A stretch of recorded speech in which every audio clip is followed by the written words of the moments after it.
Welcome to Carol's Corner MMA podcast. I'm Kyle Carroll, and alongside me tonight we got Alex Nardone, who'll be joining me as a co-host.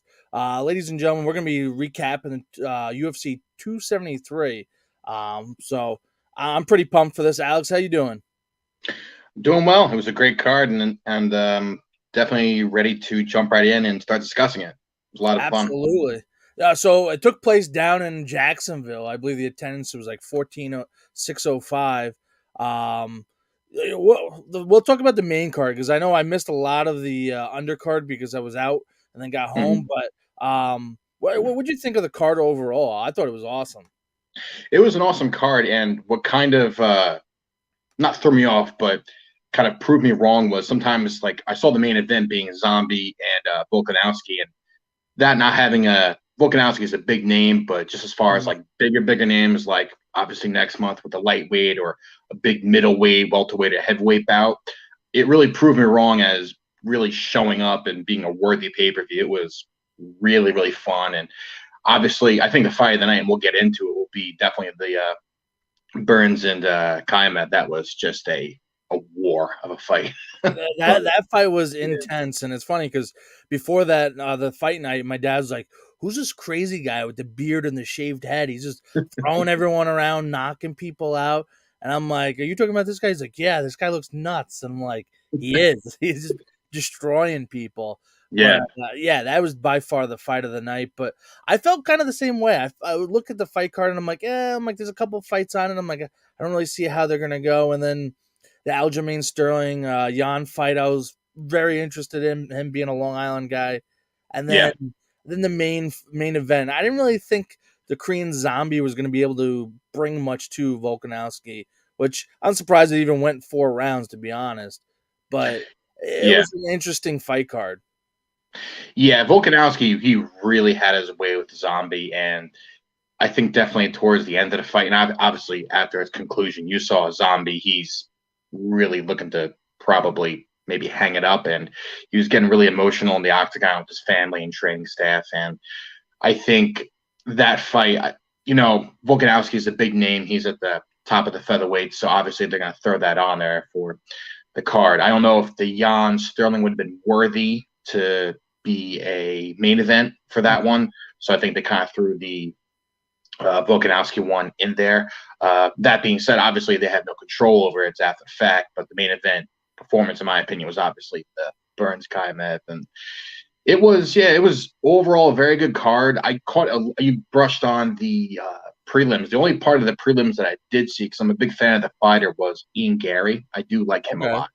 Yeah, I did see him, and I'm a huge McGregor fan, so obviously anyone who brings that that Irish swag and everything, I kind of get into it. I loved his whole entire like post octagon interview he had with Joe Rogan a couple months back. Is like, a wise Irishman once said, "We're not here to take part, we're here to take over. This is takeover part two." And I just bought in and started loving that. He one thing I do like about him is as talented as he is right now at this stage in his career, he's very successful and he's very humble too, which I like. He's like, I have a lot to learn. I'm not taking anything away from anyone. I want to keep getting better. And he was really spot on. I don't recall on the top of my head who he fought, but he has a big reach and I think he has a lot of potential. I think he's in the welterweight division, if I'm not Yeah, he's mistaken. a welterweight. He's a big welterweight. He's like 6'3". He's very large for his size. Yeah. Has 74-inch reach, which isn't huge for someone who's 6'3", but Right. yeah, I was kind of impressed with him as well. It's the first time I've actually seen him fight. Right. I've seen clips of him fighting and stuff, but this is the first time I saw him actually get in the octagon. And he fought it was a Darian Weeks, and Yeah. like That I was. said, Weeks is a strong guy and everything, but Yeah. they kind of expected Gary to beat him. But I liked in like I think it was that in between the first and second round, Gary was like, he's tough. I like this. This is something I Yeah. want.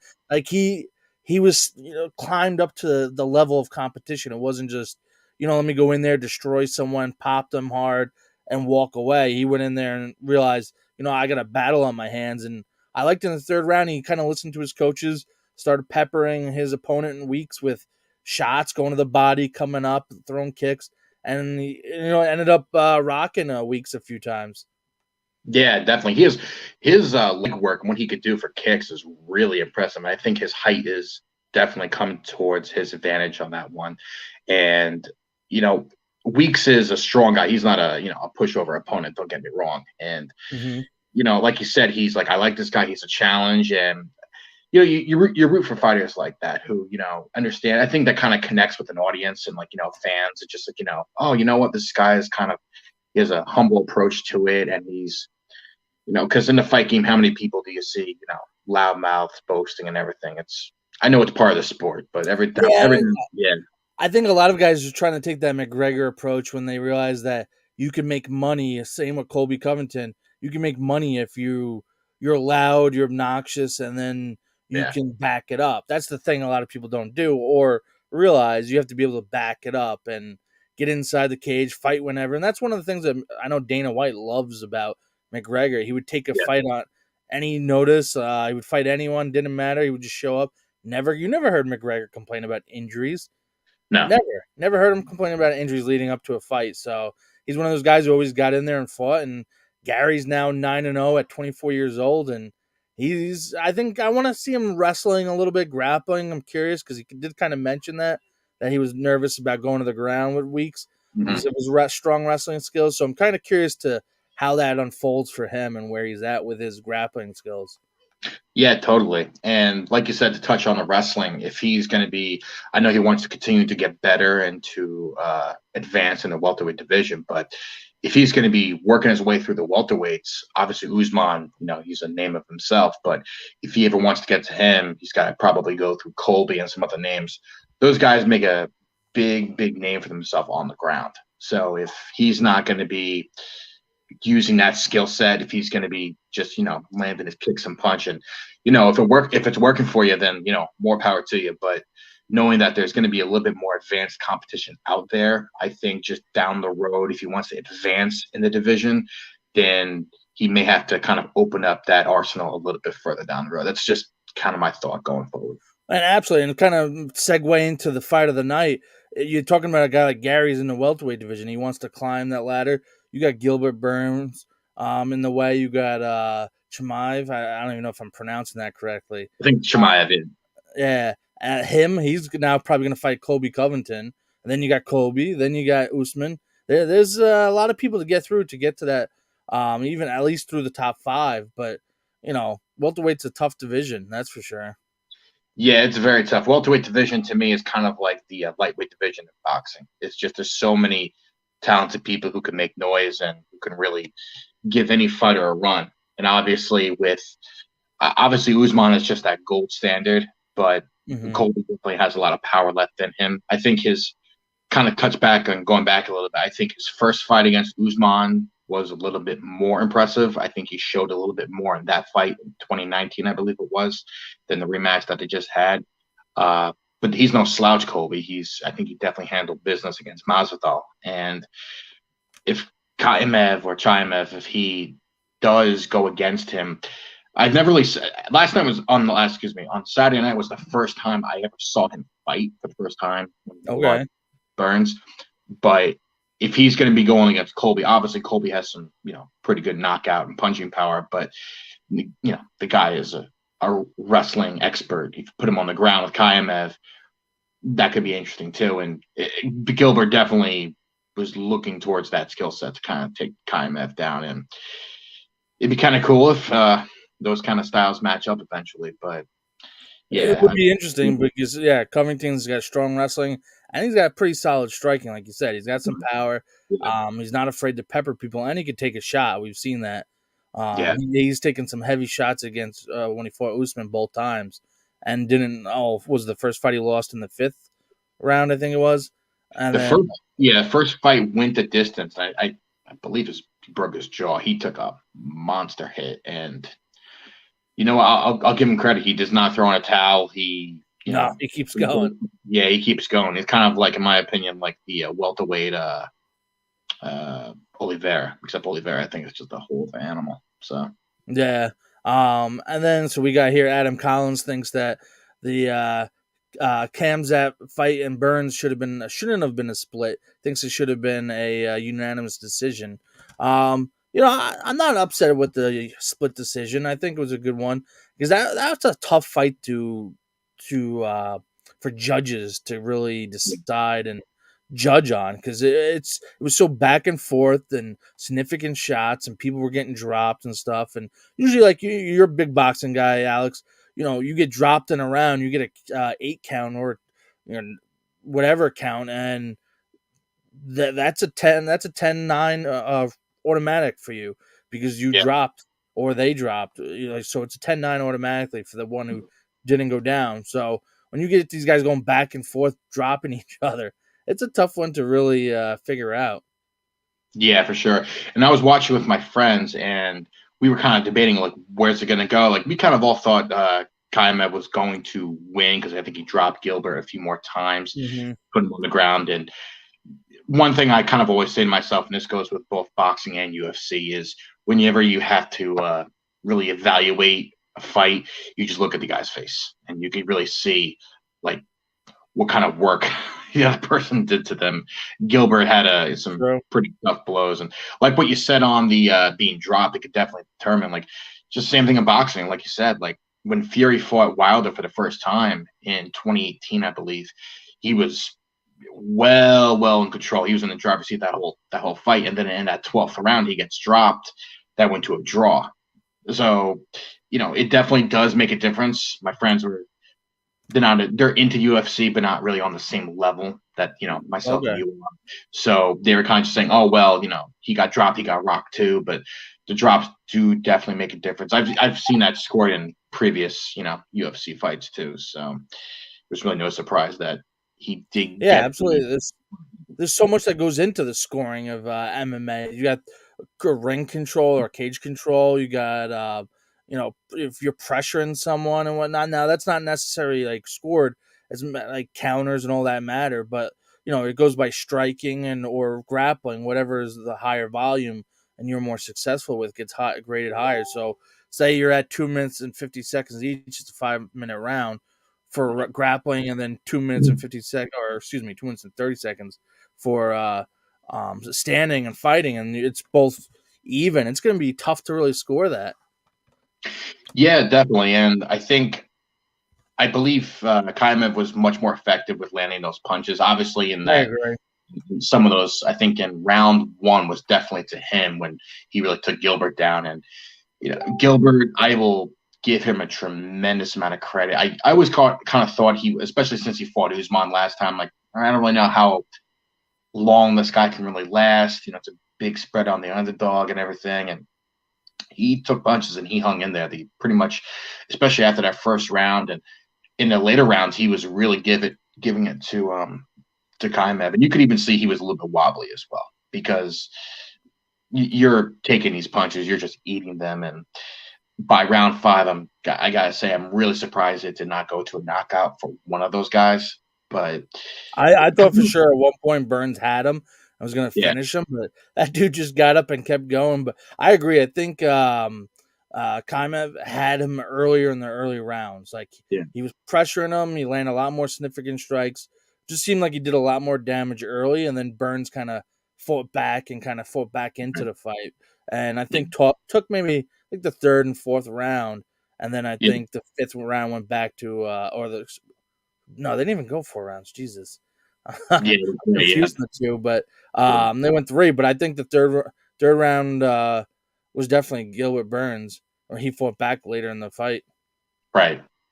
Yeah, if it was a 5 round fight, then I don't know if it really would have went the distance. Just there's only That would be so a much. sweet 5 round fight. Yeah, that'd be a brawl, but there's really only so much pulverizing one human being could take. And I've seen some other ones. Obviously, like I was kind of thinking about like just like big like wars of fights that went the distance, and I was thinking about a couple. And one that definitely came to mind was the Joanna Zhang on the undercard for this is going back a couple years ago with on the undercard for Yol and Adesanya. Their main event was terrible, but the Joanna Zhang for the women's fight, that was a brutal fight. That was one when Joanna's head like exploded and like it just got Oh all yeah, Yeah, Yep. that was a war. And another one too that I thought about. It wasn't a pay-per-view, but it was fantastic. Was 2 years ago to a fight night when when Poirier fought against Dan Hooker on their fight Okay. night. That was very good too. They both that one went to Poirier, but that one was just a stalemate of just both of them just eating punches. They both looked like they came out of a car accident by the end of the fight. So The one that really pops out into my mind is Rory McDonald and Lawler when those two yeah, guys went at it, and I they remember just that beat one. the shit out of each other. But McDonald, after I think they fought twice in the two wars, like he had a few wars in the UFC, but he's never been the Yeah. same since. Like now he's over in PFL, and he's not even winning PFL. He's a guy everyone thought was going to be UFC champ. Mhm. I think Yeah. there's just tall was too much for him. Yeah, that's what I kind of. How old is he now, He's Rory? not an old guy. Let me look up real quick. Let's see. Yeah, because like some of these guys, they like I just when you kind of mentioned them, one name that kind of came to mind with that is Cowboy. Because I saw when I was looking at the Yep. card for next month, I saw he's going to be on the main card in the lightweight, but he's just another guy who is just continuing to fight, and I think Dana just keeps throwing him on because he has such a huge following and Here, everything. ready for this? What's up? McDonald's only 32 years old. 32, and he went to PFL. Yeah, he's in the PFL. He's on a current Really? two fight losing streak. I was So surprised his he went next, over there at 32 because you have guys still in the UFC who are significantly older who are just, they keep on throwing them out there for stuff. Like obviously Cowboy. I'm a Cowboy fan, but obviously Mhm. Cowboy, Nate Diaz fights every now and then. But yeah, well, I'm surprised he's that young. He's still, yeah, maybe he just some of these new guys' skill set just, isn't Well, matching with him. he's still got a pretty impressive record. He's out of TriStar Gym. He's 22-8-1, and his losses are to Robbie Lawler, Carlos Condit, Robbie Lawler again, Stephen Thompson, Gegard Mousasi, Douglas Lima and Bellator. That's right. He was in Bellator for a little while too. So he lost to Musasi in Bellator, and then he lost to Lima in Bellator, and then he went over to PFL, which we know that you win PFL, you win $1,000,000. A lot of these guys, I think, from UFC thought it'd be easy, and they ran into walls. Same with Anthony Pettis, and he's Yeah, lost two fights over in PFL. yeah, that's what I've been learning a little bit more about it since some of those guys. Now, did Eddie Alvarez go over there, or did he go to One World? I believe he's in ONE FC, yeah, over in Singapore. Excuse me. Yeah, because Yeah.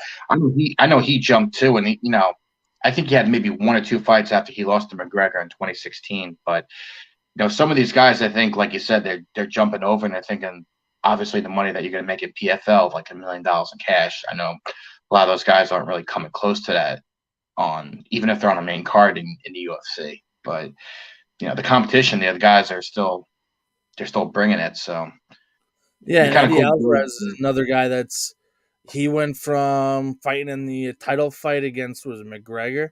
Yeah, He lost to McGregor and then lost or had no contest against Poirier, then lost to Justin Gaethje, and then lost to Poirier, and then he went over to the ONE FC and he lost his first fight over there, won again, and then lost again. So he's 1-2 over in the ONE FC.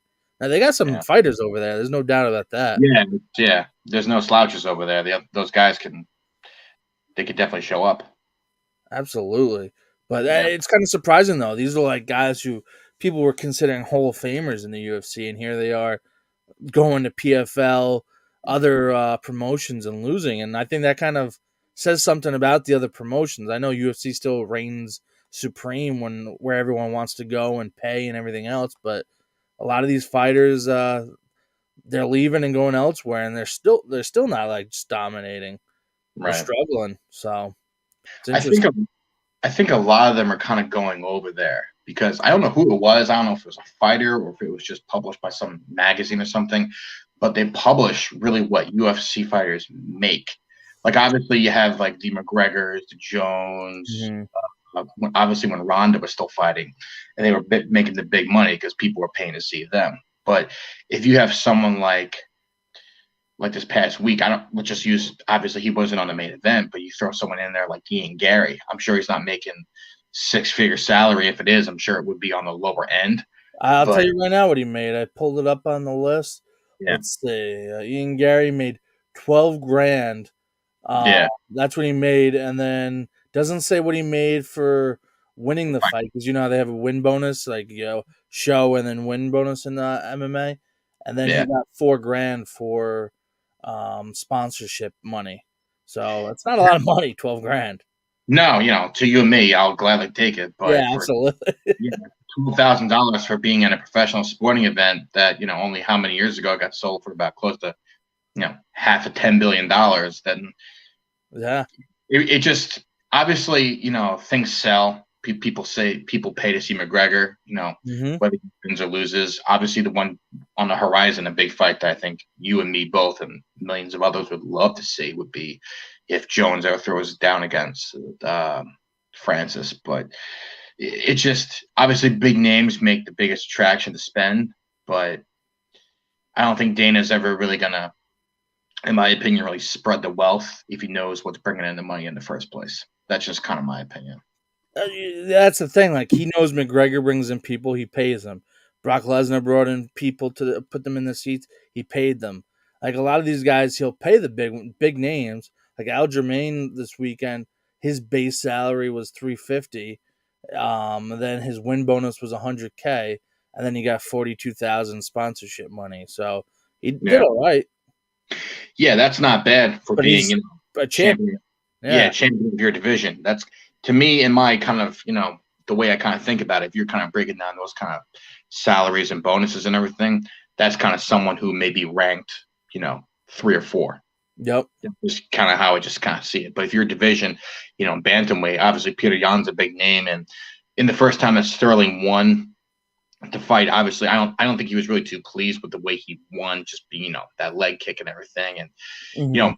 take it like I wasn't really too big of a style of his fighting, like because I'm more into striking and everything, but for wrestling, at the end of the day, he got the W. So for the people who end up getting the win, and if that's kind of really the salary that they're getting, also I'm not really sure if it really has anything to play with it, but I'm not sure if based on division, if certain divisions have more money based on how many talented people within them. Like obviously lightweight's a pretty That's a good popular. question. I never thought about that because Obviously heavyweight too. I just kind of go by boxing because I know like in heavyweight boxing, like if Anthony Joshua and Fury fight, that's going to be like a guaranteed purse of how much money.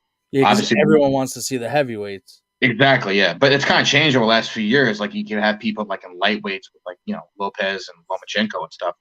Hmm. Obviously, what Floyd did to all those divisions, but he built those up by himself. But it could be just attraction in the division, like being kind of a smaller weight, like a bantamweight. It could not really be as attractive, but I also think having a name in a division too, like obviously McGregor definitely helped with the flyweight when he was there, lightweight because he's making noise. And if Sterling can move up or just continue to just rake in the division like Volkanovski did in featherweight, then it could bump up. What did Volkanovski make out of curiosity? His purse was 500. Says his win bonus was 100, and then sponsorship was 42. So he made I, well. He did well, and it says Korean Zombie got 500 as well. And then they have a win bonus next to him, but he didn't win. So I don't know if that's just a mistake. Yeah, in my opinion, just for someone like Volkanovski, who is completely reign supreme in his division, that's on the lower end. I would say at least at least a million, maybe 1.5 million for him. That's just kind of my opinion. The guy's at the top of the heap. There's really no competition. You can make the argument for Holloway, but he's beaten him 2 times already. So Yeah, no, I agree with you. I do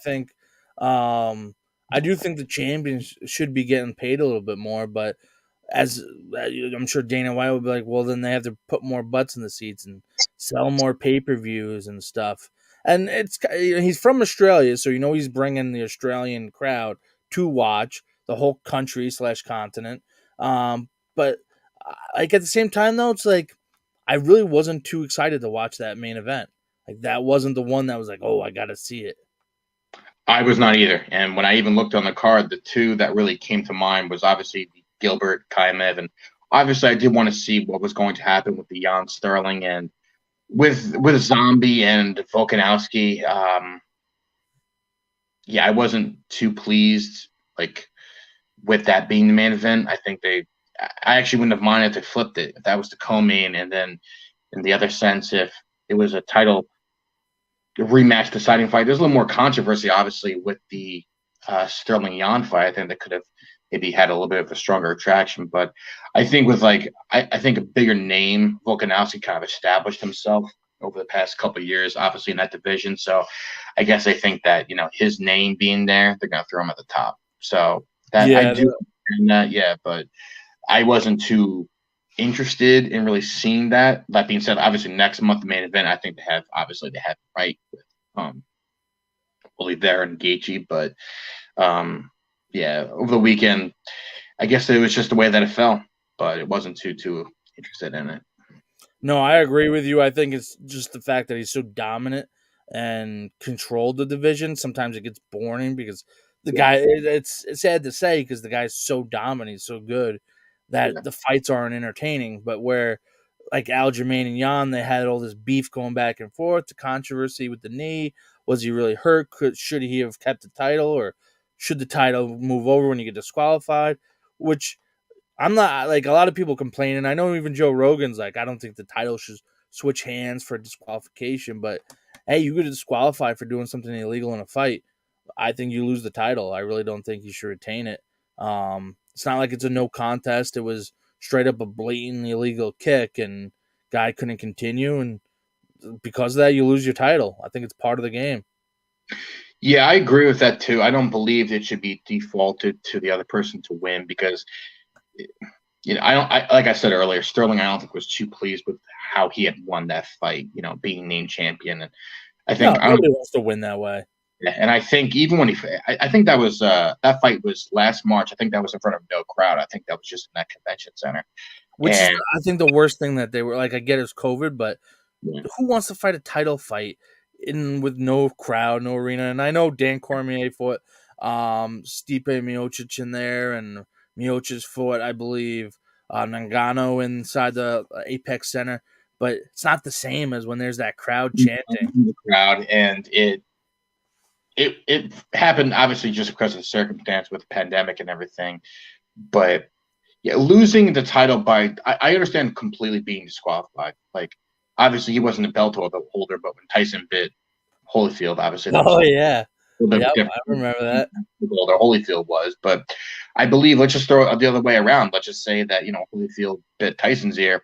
I believe that you should lose the belt like you're not the current champion, and I do believe that you would have to go into negotiations pretty soon afterwards, and then that belt is pretty much just hovering above both people, and then whoever wins it takes it. That's how I believe. I believe you're stripped of your title, and you have to mandatory defend it. It's not really there's no reigning champion going into that. I don't believe it should be lost because of disqualification. I fully am in complete support of being disqualified because of an illegal kick or biting someone. But if I don't believe it should be defaulted for that. And like you said, no one wants to win that way. And you know what? The last time Jan, I think he was kind of on pace to beat Sterling, but I think probably through tape and training and going into this fight, Sterling was more prepared. He knew how to defeat Jan. He knew how to take his weapons out of his arsenal. And I think, he earned the championship. He earned the championship. And in my opinion, I don't believe he was really the champion since then. I think he was just kind of, holding it. It was like a little bit of an asterisk, but I'll take away the asterisk now. He Yeah, showed up. I think him getting this W this weekend definitely erased that asterisk for a lot of people because, as you saw, he put up on his Instagram or his Twitter, excuse me, saying how to apologize to him and whatnot. And did you see that? Yeah, I saw a little bit of That was pretty funny. Is how to apologize to Aljamain Sterling. The media confused me. I didn't believe this, and it was yeah. pretty funny. But it's tough to say because it's like he was winning early. He came out strong, and then he like stumbled and just couldn't get anything going. And so it kind of happened again in the fourth and fifth round. He just kind of looked like he was shot, and he was getting beat up, and Jan was putting it to him, and then had his back and was taking him down, and it was just starting to get real sloppy. Like he knew he won the first 3 rounds, and then just coasted. I don't know if he got fatigued or what it was, but there was a distinct difference from 1 through 3 to then. So to fourth Yeah, and fifth. and I'm sure you probably saw one point when he had him on the ground and he was on top of him. You just saw him pant it to the camera and just get that big smile. Yeah, Like, yep. yeah, because the thing is, he got a little bit of a bigger reach than Jan. Jan's a really small guy, and I think when he was definitely having those positions, and there was a few times I thought he was going to be able to defeat him with a rear naked choke, and I don't know how Jan just kind of dodged those bullets a few times, but when you're on the ground, from what I've kind of observed and like heard from just commentating and everything over the years, if you're on the ground and you're just trying to avoid, like, rear naked choke, guillotine, whatever it may be, there's still energy that you're, expending. And if you're not defending it, and in addition, you're not also landing those punches in the other rounds to kind of turn those other rounds in your favor, then not only are you going to lose your strength, you're going to lose your rounds too. So that's I think how he just came out victorious, though, in my opinion. No, I agree. And you know what? It all depends on the judge too. Like some judges, and I think it's very interesting because judges have all different backgrounds and karate, like jujitsu, kickboxing, boxing, wrestling. So I think like what they value is how they're gonna put more points towards. And like you could say they're following a criteria, which they are, but in the back of their mind, they're like, "Oh, takedown! They got him down to the ground. They're holding him down. I'm gonna score that a little higher, a little stronger." You know what I Mm-hmm. mean? I think it all depends on the judges and who they have scoring and who's the style that's taking place in front of them. So Yeah. that's my personal belief. I could be completely wrong, but I've been to plenty of fights and see how a lot of these guys score things on the lower levels, the amateur and the real novice professional fights, and it's like, like how do you see that happening? And it's interesting how the judging takes place, but I think it's obviously goes down to how they do things. And I don't know if you watch Combate Global, but it's like on the Spanish channel at like midnight on Fridays, and Yeah. they started doing open scoring now. That's what they're going to put, open scoring. So after the first round, they let you know what every judge has. After the second round, they let you know what every judge has, and I think they should do that in the UFC. And why are they hiding the score till the end? Like I know it's a little more anticipation and the climax build, and it's like, ooh, who won? But every other sport has a score up on the board until the end, so I don't know the difference. Yeah, that would be kind of cool. The only thing is that could kind of, I don't know if that would mess with Vegas odds at all, but it just, I'm not saying I would be against that, but I'm just going to say this. If I'm in the octagon and I see that rounds are going one way or another way, let's just say I'm doing a 5-round fight and I see the first 4 rounds are, you know, 4-0, and I'm getting, choked out. I'm on the ground. I'm not doing anything. And I know my knockout capability is not really right there, then I know that, unless I get a KO, I'm not going to come out of this with my hand held up. So, True. yeah. There's like but I think most fighters kind of know where it's leaning, especially after 5 rounds. Kind of have an idea, especially if it's not close or whatever. They know if they're getting beat up or not. Um, I think it's the close ones that you're kind of curious about and how they just unleash if they you're down, say 3-1 or two. You think it's maybe 2-2, and like, you Right. gotta unleash those hands and let it fly. But some guys, girls don't. Some guys and girls do. So it Yeah. all depends, I think, on the fighters. The only thing that I could see, I like that idea because it's kind of cool because then you kind of get to see within the fight, like, oh wow, they scored it that way, and it Hmm. kind of makes it obviously the anticipation. The only thing that I could kind of see is just it just kind of takes Bruce Buffer out of the picture. So it with him going in with the whole entire Yeah, decision, him into the octagon and everything, and it's given kind of all and new and and remaining. new and still then Yeah, it's always exciting when they're both undefeated, it's like, wait, which one? And then they finally go to and still and new, and then they always pepper in, who do you want to fight next? They either say something really obscene into the mic or talk about some really random thing, cause product that they're pushing. But that's the thing with like PFL. PFL has a season, so you have two fights. You fight your 2 fights, and Mhm. they're already scheduled. You know who you're fighting the first fight, the second fight, and Yeah. then how you do, and they give points. So it's a point system for to get in the playoffs. So you choke them out in the first, or you knock them out in the first, you get say 6 points. You do it in the second, and 5 points. Third, it goes from there. And then that's how they figure out of like 8 people, 10 people, who gets in the playoffs of the four. Like Right.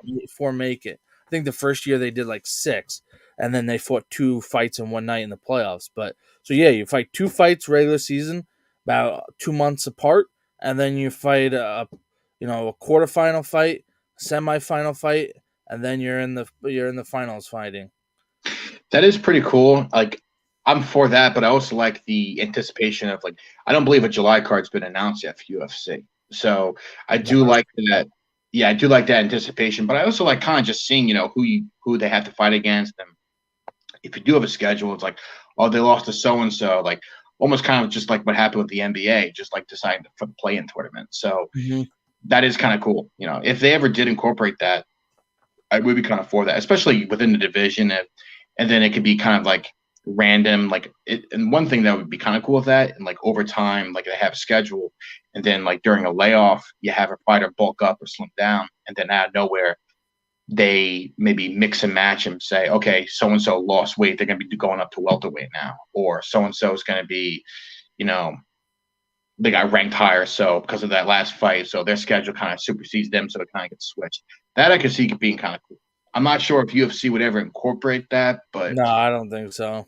yeah, just But because, it'd be interesting to see if they tried different things or um, yeah, tackled a different format. But at the same time, PFL, you're not allowed to throw elbows, you're not allowed to throw knees to the head, and it kind of allows these fighters to have a little bit more longevity in their season, I guess. So yeah, you get your face broken, you're done for the year, even if you win. So yeah. a little less brutal, I guess you could say. But there's some great knockouts and some great finishes and whatnot in the PFL and all these other leagues. Hmm. I've seen it advertised. I'm gonna probably watch it a little bit more. I've watched a little bit of Bellator here and there. UFC and Fight Night are gonna be my main sources for like MMA and mixed martial arts. And obviously, Definitely.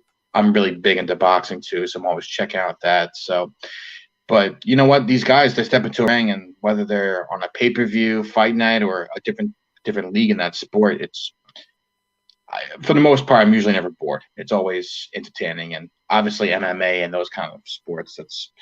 Those are the ones I think that are.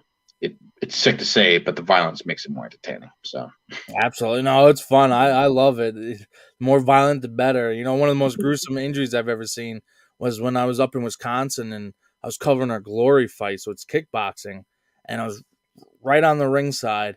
And this dude's nose, I don't know if he took a knee to the nose or an elbow, but his nose was so shattered, it was flat. And then it was like cut from like mid part of his forehead all the way down.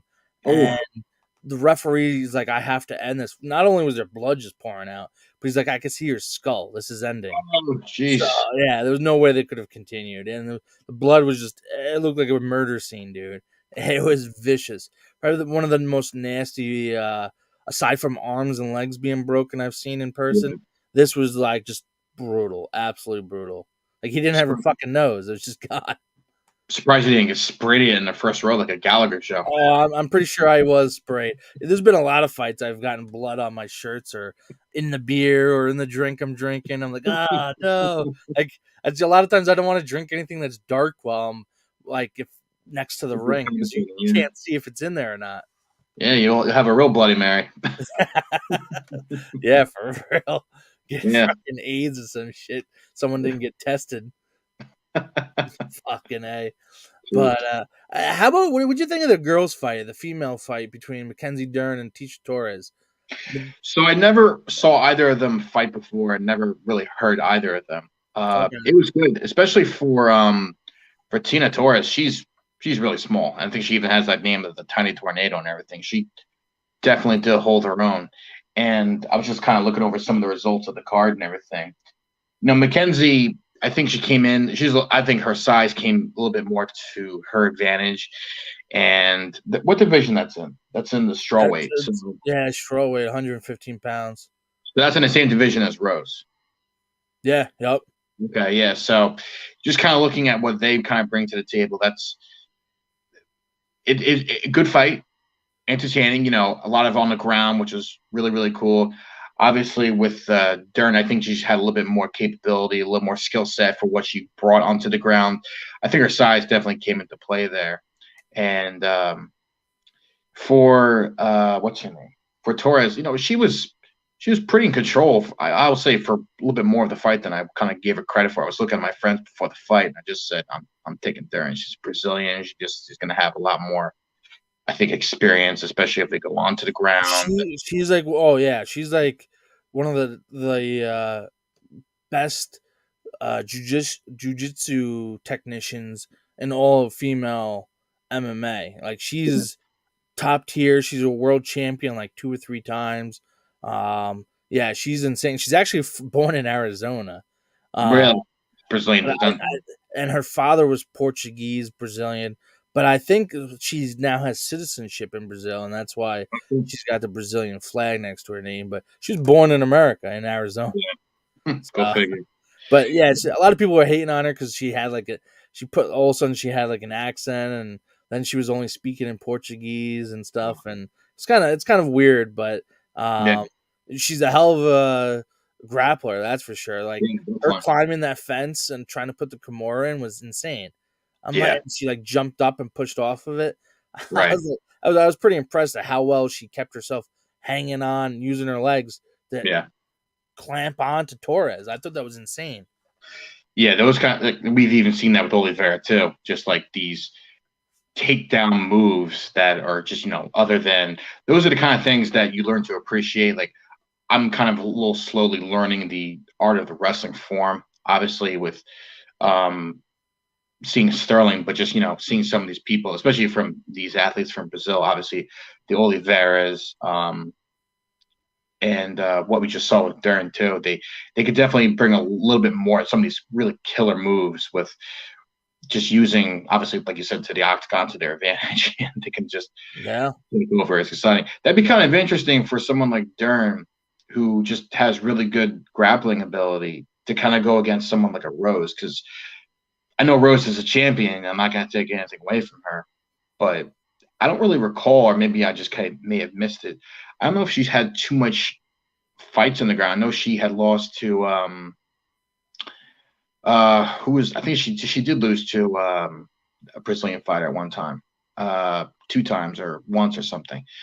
Um, her name's escaping me, but for someone like her who's makes a lot of her bones on striking and KOs, for someone to take her onto the ground, that could conceivably be an interesting matchup. Just kind of looking down the road.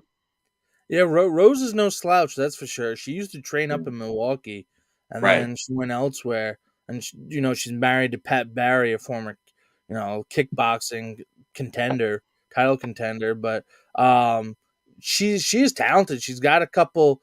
She's got a rear naked choke against Angela Hill, Paige Van Zant, and then decision victory against Tisha Torres, a split decision loss to Carolina Kowalski. I can't even pronounce it. That one of the Russian girls, or Yeah. Polish, whatever she is. And then another rear naked choke over Michelle Waterson, and what else? A couple of head kicks over Zhang, a split decision against Zhang, and then she's supposed to fight at 274 on the Gaethje card against Carla Esparza. So Yeah. that should be an interesting one.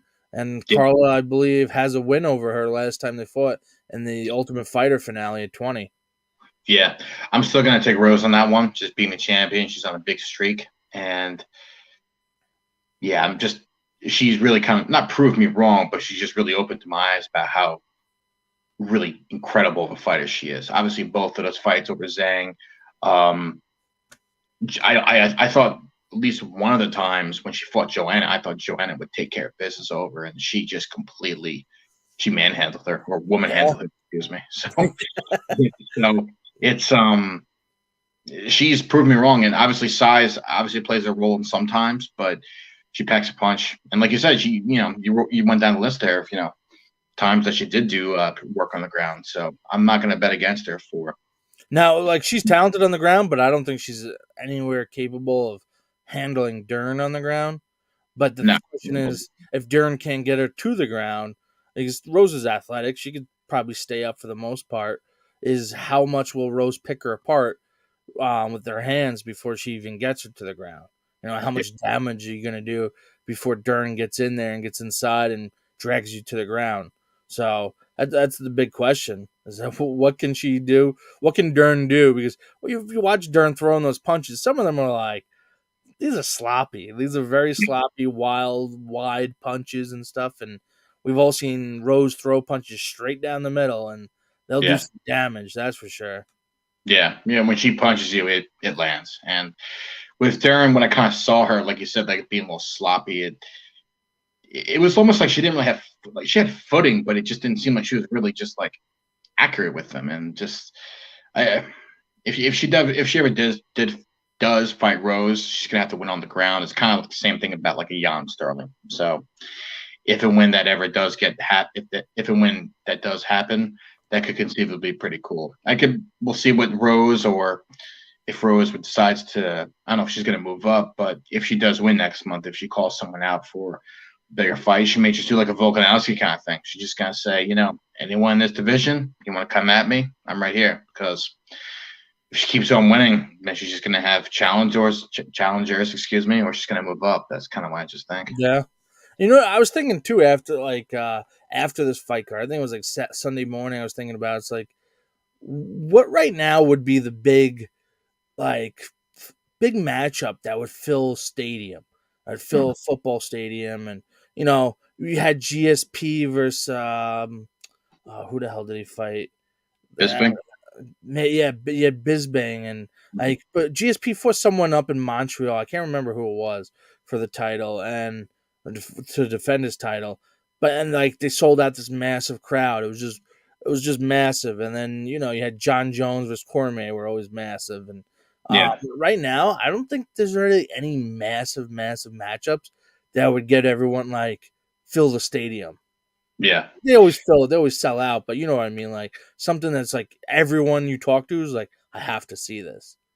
Yeah, to my mind, I don't believe they've ever done a real fight in a stadium, even like a football stadium. I know they've kind of explored the idea of maybe doing one at AT&T in Dallas, because I think McGregor's there pushing his whiskey and stuff. So if he ever moved there, he would have to be on a championship status again.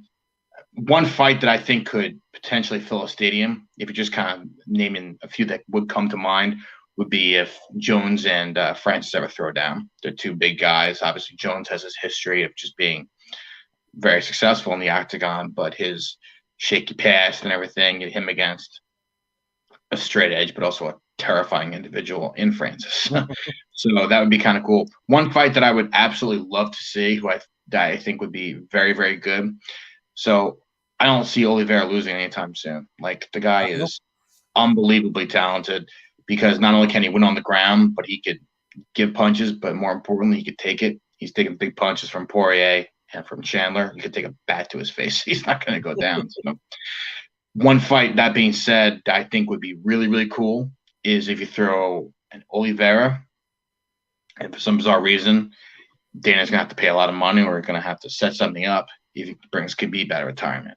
That would be a fight that I think would be pretty cool. I'm not sure if it'd be big in the States, or if they'd fight that fight in like a big Brazilian soccer stadium. I could see that being pretty cool.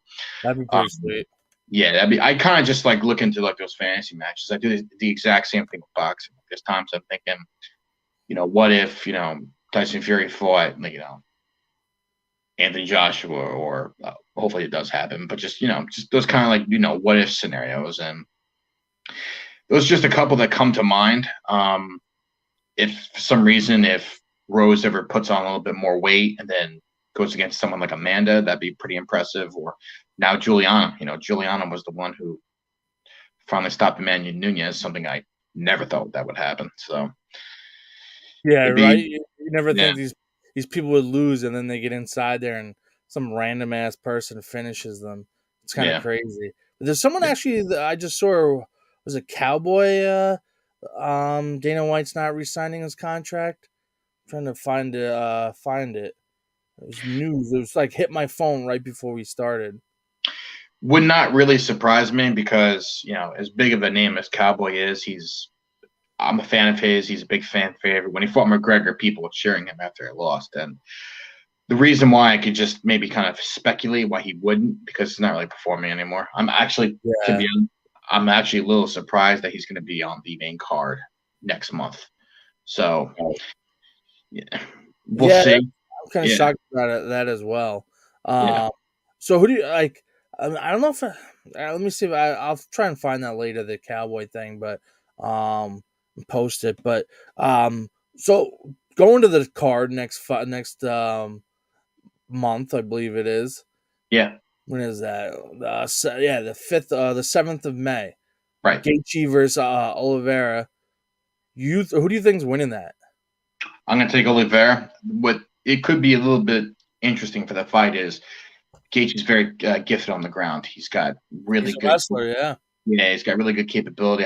I've listened to Rogan talk about it on his show, and they kind of talk about Connor's making noise. He wants a shot. I heard it when Michael Bisping was on the show a few months ago. It was a great interview. Highly recommend. And they were talking about all different divisions, and they were talking about Connor making noise and says he wants a shot at the title fight, most likely in the July card, for the winner of the Oliveira Gaethje fight. And he kind of just said, if you put Connor on the ground with Gaethje's going to take him out. And what he's just really capable of doing with, like, he was kind of discussing it, like his like leg strength and how he could kind of just really move around. Obviously, when he fought Khabib, it's just a scenario. Gaethje wasn't fighting bears, but it's just I could see posing as a little bit of a challenge potentially for Oliveira, just being on the ground. I do believe that Oliveira will be successful because he could beat you in a number of ways, because though he did not beat Michael Chandler on the ground, he beat him with punches and he really took him down. And Gage can take it, but I'm going to go with what's hot. I'm going to take Oliveira. How do you think it's going to end? I see it being a 5-round decision. I'd like to see Gaethje win, but I don't know. Like I think it's going to be a coin toss. Yeah, personally for me, I would like to see Gaethje win as well. I became a fan of his back in 2020 when he fought Tony, when we had that May pay-per-view right in the heart of COVID, when there was literally nothing else on TV and everyone and their mother was watching that. I kind of thought Tony would steamroll him because he obviously went in for Khabib because he wasn't leaving Russia. But when he came in from that, I became a fan of his. I always liked his approach, just his attitude too. I like, though I'm a big McGregor fan, after a while you get, tired of the loudmouths, and he's got a nice capability in the ring and what he can do. And he's what I've kind of just heard commentary before. He's very gifted, what he can bring forth, and I would like to see him win. But if I'm kind of predicting what I think will happen, I'm going to have to probably respectfully disagree. I don't think it's going to go the distance. I see it maybe going out of 5 rounds, maybe 3. I'm probably going to go with an Oliveira rear naked. Yeah, Oliveira. All right. Interesting. Yeah. We'll have to rewind back and see how it unfolds Oh, after absolutely. this fight happens. Because then, Definitely. it's a decent card. I'm looking at it. Like, it's not crazy great, but like Randy Brown's from this area. He's from New York City. He's fighting Chaos Williams. I probably pronounced his first name completely wrong. Then got Michael Johnson back in there versus Alan Patrick. Cool. Who else we got? Newsom versus Garcia. Rodriguez versus Vergara. Uh, who else we got in here? Ferguson versus Chandler. I was about to say that's actually pretty interesting on the main card, because I was actually thinking about that a little bit today, and that they always throw, whenever there's a championship, they always throw a contending fight within that division on there too. So I know Chandler has been, when McGregor fought back, I think last January, I think Hooker was on the main card too, and he ended up defeating Dan Hooker, and he was calling out McGregor saying, I want a shot at these title fights. And I think when he really beat up Hooker well, that May, he got a shot at that May or June, I think he got a shot at Oliveira. And that's right. and obviously the fight went the way it did, but I know he's looking to make his name to get back in there for a title shot. So I can see, I'm going to pick him. I'm not really a big fan of Tony that much, but Tony's a little bit older, past his prime, and I think when he fought, I'm not sure the last person that he fought. I mean, look, I'll tell you right now. Yeah, he's. I think it's Diev or I think something. Chandler's just a little bit too, like, just a little tier higher than Ferguson. Yeah, Ferguson's been on a little bit of a slump lately. He's yeah. lost his last 3 fights. He lost to Gaethje, Oliveira, and Darush. Darush, that was the one. Yeah, and Darush, I remember when he fought Darush, that was the fight that pretty much was on the ground the entire time, and Darush was, hearing the boos. He's like, bringing him in, let me hear it. And he was even giving props to Tony. And Tony's like someone like a cowboy, but he's a little bit more, Mm-hmm. friendly. So I could see him. He's also had some like mental health issues and Yeah. some other issues going on, and there's been a lot going on with him during those last 3 fights and stuff. Mhm. So like, and then he was struggling to make weight and whatnot against, because he was supposed to fight Khabib a couple times. I'm Yeah. looking at here. There's literally Khabib fight has been canceled. It was like 4 or 5 times. Yeah, it's ridiculous. 1, 2, 3, 4, 5 freaking times it's been Yeah. canceled because Yeah, it's someone couldn't make weight.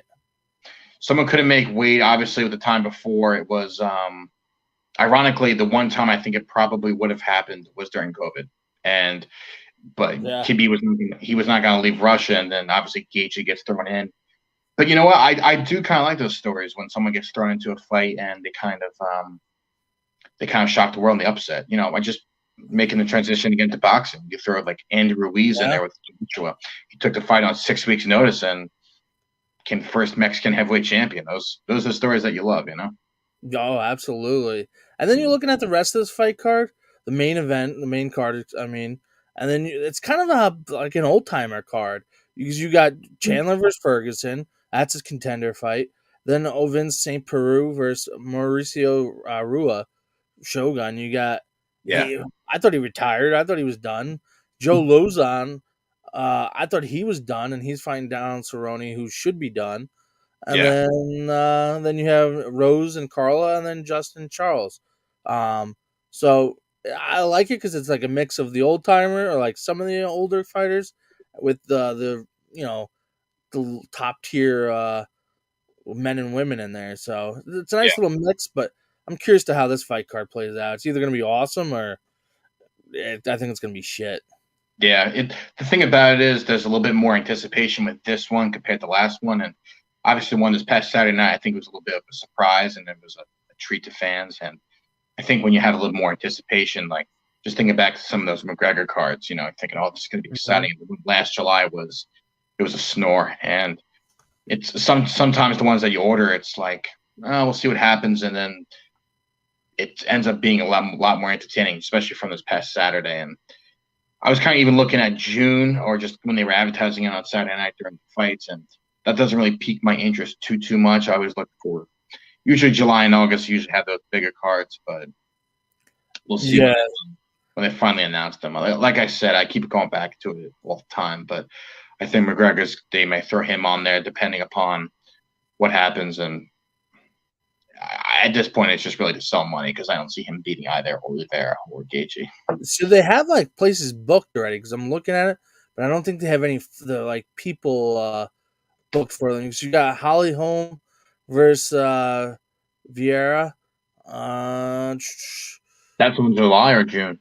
That's in May. All right, so that's May. UFC Fight Night in June. Then Teixeira versus Pro Chavasca. I think that's the June card. Yeah, that's June 11th. Yeah. And then I'm butchering these freaking names. All these Polish names. It's so hard to pronounce. Then 276 is in July 2nd. Saturday night, July. Oh, that T-Mobile Arena in Las Vegas. It's gonna be a big one. It has Tate versus Murphy with it. Let me see what. So, Misha Tate and Lauren Murphy. That's actually pretty entertaining. That could be something. Jessica I and Casey O'Neill. So those are 2 fights they got booked for that already. Yeah, are they on the card or are they the prelims? It doesn't really say. It just hasn't booked. I don't know if anyone else booked for it. Oh, it says main card, so it could be. Okay. It's always subject to change, as they say. Right. So we shall find out. But and then they're back in October. They're back in the Middle East in Dubai. Oh, cool. Yeah, I think they're probably going to be in an arena though, not Fight Island. I think that like, I saw the interview with Dana White. He said they're going back to Fight Island, so Yeah, they can bring it back for the good old times. yeah, definitely. Yeah, that was some of them are cool. Obviously, the Usman. That was actually it was exciting because it was on short notice when Usman fought Masvidal in 2020 in July. Dude, that knockout was vicious. Yeah. Yeah, I know. It was, I'm a huge Masvidal fan. I'm not really a big Usman fan, to be honest. But um, I'm not either. he I'm went not in a big there. fan of this one. Yeah, he went in there and he set up and everything. But yeah, it I'm was not a big brutal. fan of Street Jesus either. I think Street Jesus is a little overrated and kind of climbed the ladder quick because he was just starting shit with everyone. Yeah, and he's also some. I think ever since he had the Askren knockout, I think he just kind of got propelled a little bit, and you Yeah, know, agree. then they threw him against Diaz, who's well past his prime, and it is what it is. If you want to talk about another fight that could maybe potentially, I don't know if it would sell out stadiums, but that could ever happen if they threw another trilogy with McGregor and Diaz. But you know what?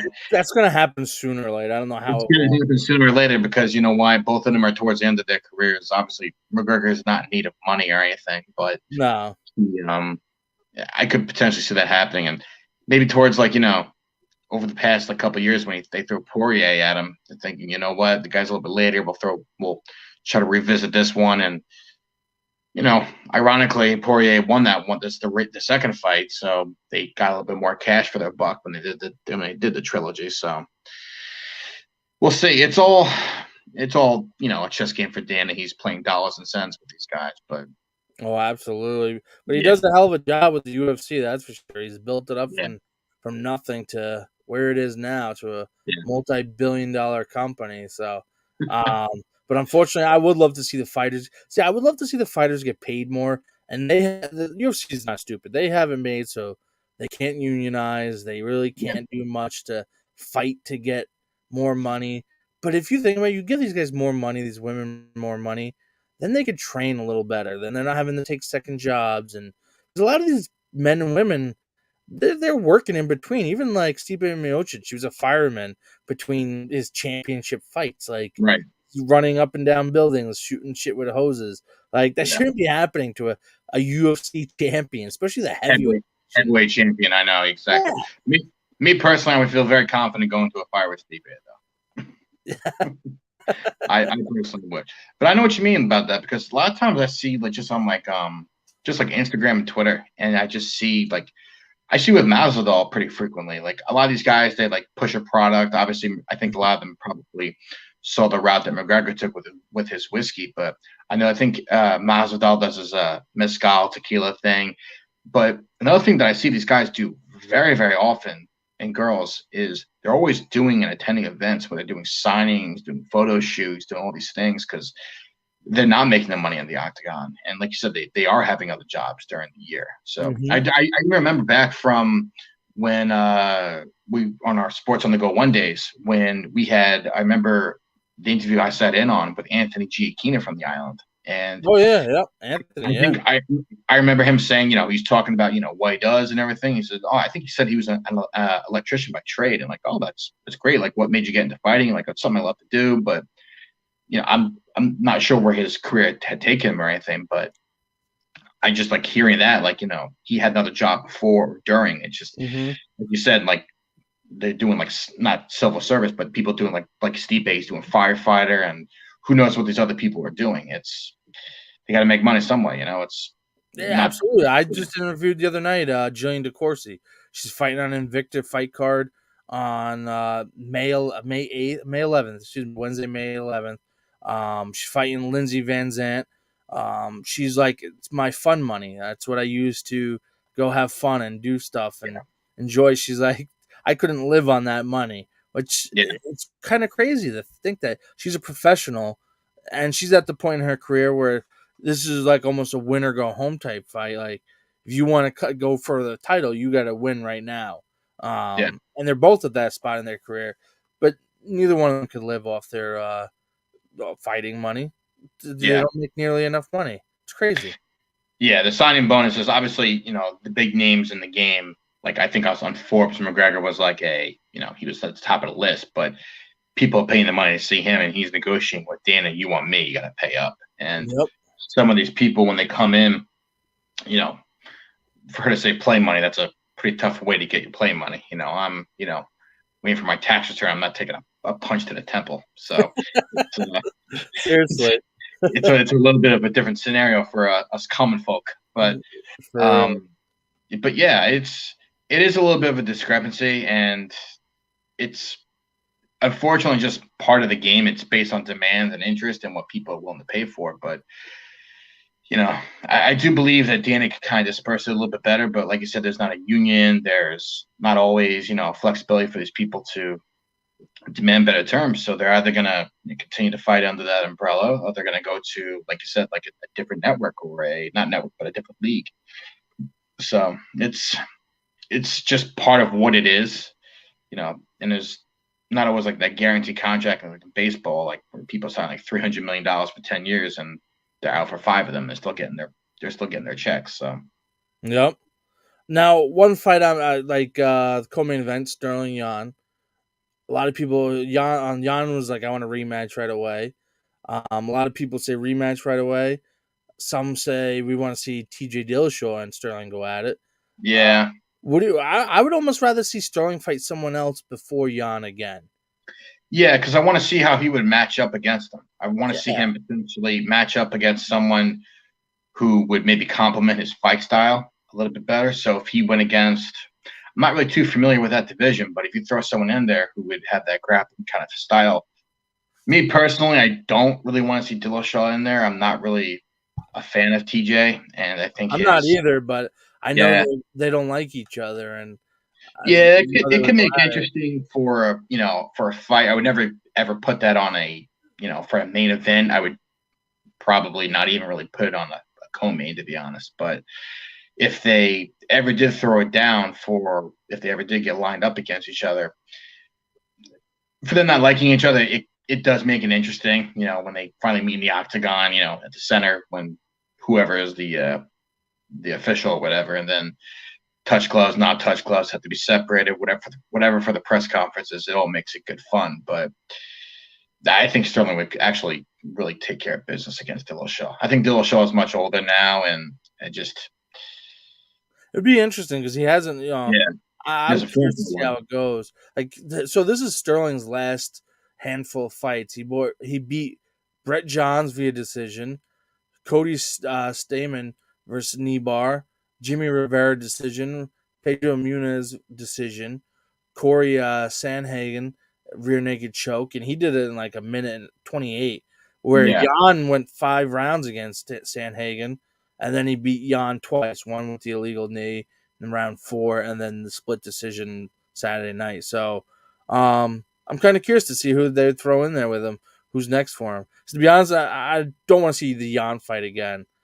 Not not for right a away. bit. Yeah, I would actually if they're Jan's going to obviously fight again, and whether it's going to be on fight nights or one of the first couple fights on the main card, Nope. he's going to have to prove himself again to have another shot at the title fight. Whether it's being first of all getting back in the win column, and also beating ranked opponents. So if he could do that going forward, I'm not sure how much of his rankings are really going to drop from this past weekend, but let's just say it drops down like 2 or 3 spots.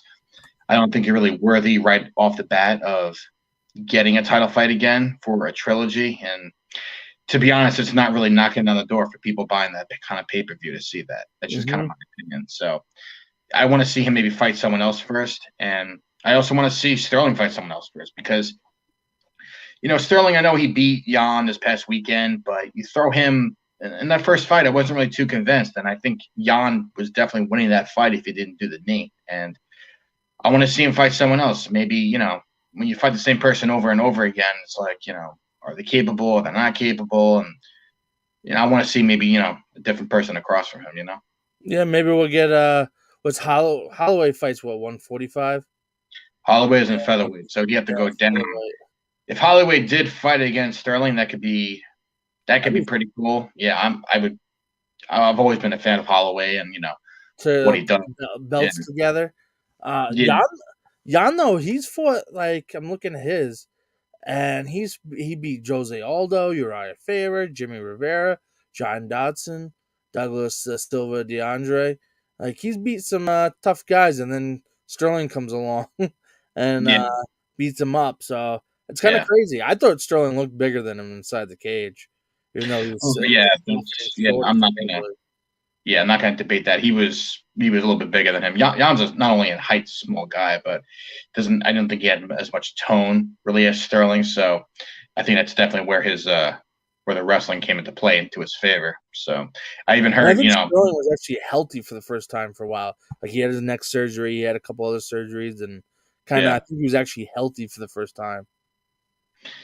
Oh, he was unhealthy last couple times. Well, I think he's been battling injuries, and then he said he wasn't feeling well, and Wow. then he had the neck surgery. So, and that's why Jan fought for the interim title versus Sanhagen, but which I think is retarded. Like just fight, and then whoever wins fights for the title. But Yeah. these interim titles, I'm not a fan of. But yeah, so he had surgery. I know he wasn't feeling doing too well. That's it. Yeah. Yeah. That'd be interesting if he. I want to see him against someone else, obviously, before he, if and when they do a trilogy, which I could potentially see happening. The first time, the first fight, there's a little bit of an asterisk to that one. So if and when they do, yeah, if and when they do throw down for the third time,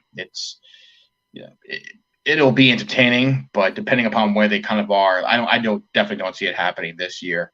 If and when they may, either of them may fight again this year, but if they do, it'll be in the probably sometime in the fall or like early winter if they do throw down, or either one of them. So we'll see. Cool. It, Well, it never ceases to amaze me though. absolutely. Well, Alex, I feel like before we wrap this up, before fight card, what is this? This was 273 that just happened. Yeah, UFC 274 next month. 274 next month. Real quick, I think we should want to do some picks. I'll Yeah, do the definitely. fight Let's and you do it. tell me who you think's winning. First fight, Absolutely. we'll go. First fight on the main card is Mike Chandler versus Ferguson. Who do you have? I'm going to take Mike Chandler. I think the age is going to definitely be in his favor. I think he's going to be definitely a little bit faster than him. And like you said, Tony's a little bit in a little bit of a dry right now, and I don't really see him coming out of that against Chandler. I have to agree with you. I think Chandler's just gonna be too much for him. I think this Yeah, might be the retirement fight for Ferguson. Kind of yeah, put him in that hole, put him in a 4 fight losing streak, and really bury him. But I think, was it Michael Iron Chandler? He's I think gonna be just too much.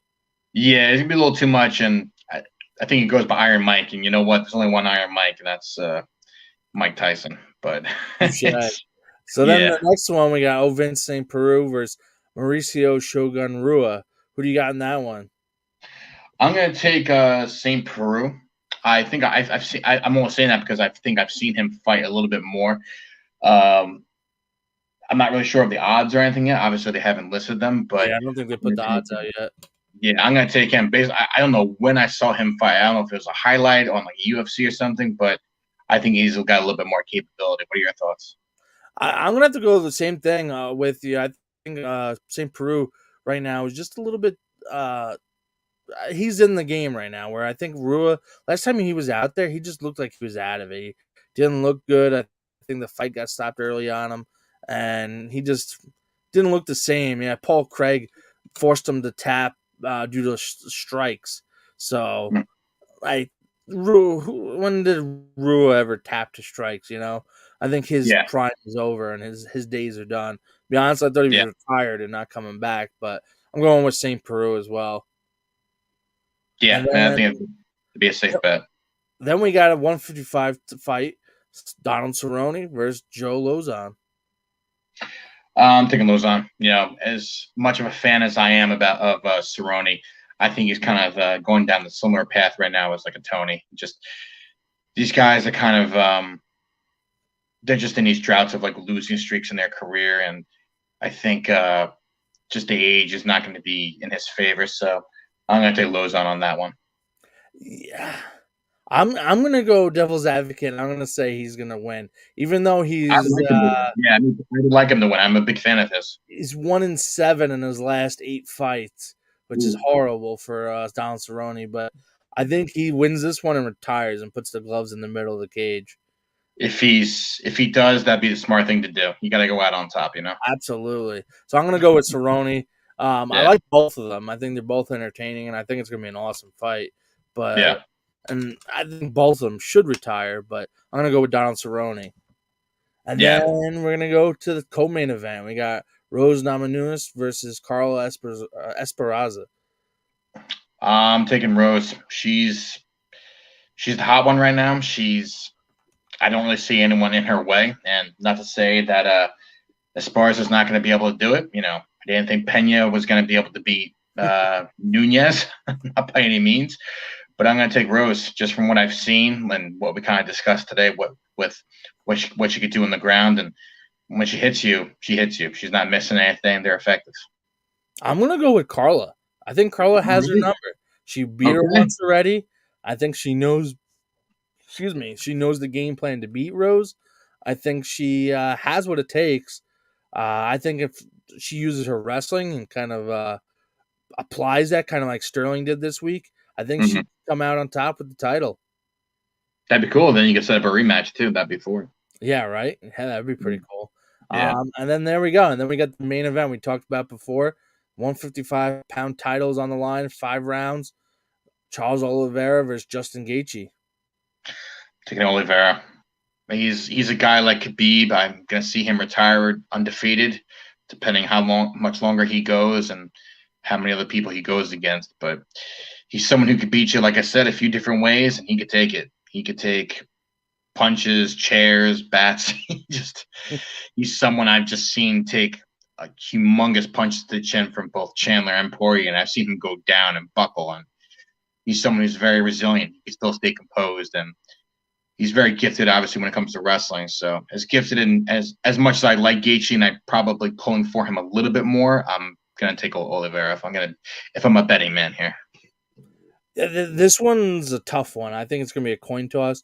Like I said earlier, I think it's going to go 5 rounds to the Yeah, decision. But I'm gonna roll my coin towards Gaethje. I think awesome. he's got a screw loose in his head. So he's like punch drunk already, even though he's real young. But Yeah. I think somehow he's gonna pull it out and surprise everyone and do a backflip right off the top of the cage. You know what? I hope he does. I'm a fan of his, and if it lines He's a up fight for in yeah, he's a human highlight. yeah, I'm a big fan of Gaethje, and I became a fan of his when I didn't really know much about him when he fought Tony a couple years back. So, you know what? Upsets make it exciting, and if it does happen, then more of them to come. Absolutely. Well, Alex, it's been a pleasure. Ladies and gentlemen. Hey, Alex. Alex has a boxing podcast. Alex, tell everyone how you could how they could listen to it. Absolutely. Yes. I have boxing podcast Beyond the Ring of Boxing. You can follow me on Twitter at Alex Nardone17 and Beyond the Ring of Boxing. I show it on there. You can also find it on streaming platforms like Spotify and Apple Music. I have, about maybe 4 or 5 episodes out right now. Discuss all different type of things, all different divisions, post-fight analysis. Hoping to get interviews on there and love the support and come check it out.